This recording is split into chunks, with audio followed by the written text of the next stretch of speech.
In my home province of Ontario, I was invited up to the farm of Dr. William Schottich. He's a geochemist from the University of Heidelberg in Germany. He studies heavy metals in ice cores and discovered something unusual in plastic bottles.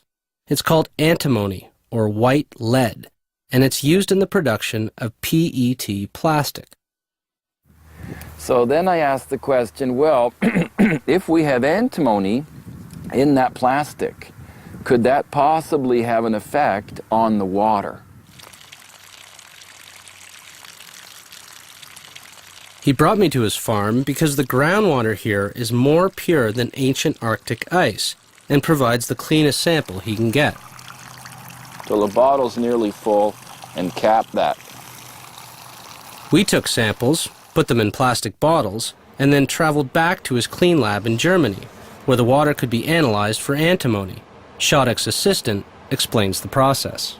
When you want to do a measurement, you just take the liquid sample. The sample is aspirated by a nebulizer, which is then transported into a very hot plasma, and then all the elements are ionized, and then you focus, then you generate an ion, and then pass through the mass separator, which consists here of a very strong magnet.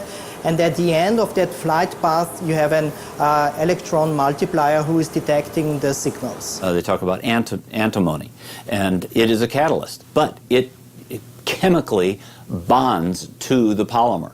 It cannot extract itself, it doesn't come apart, it is part of the polymer. So it can't possibly excrete or come out.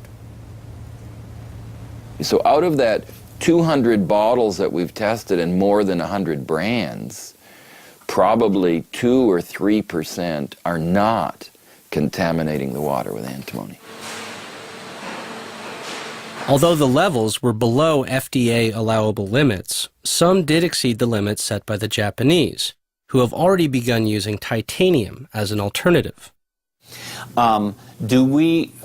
Should we as the public be concerned if it's parts per trillion and there's already been said by the EPA or the FDA that the level is a certain parts per billion?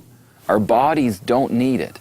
It's like mercury, it's like thallium, it's like cadmium, it's like arsenic. These things don't have a physiological function, which means they can't be beneficial. They can only have no effect or a negative effect depending on the concentration and the species that's present.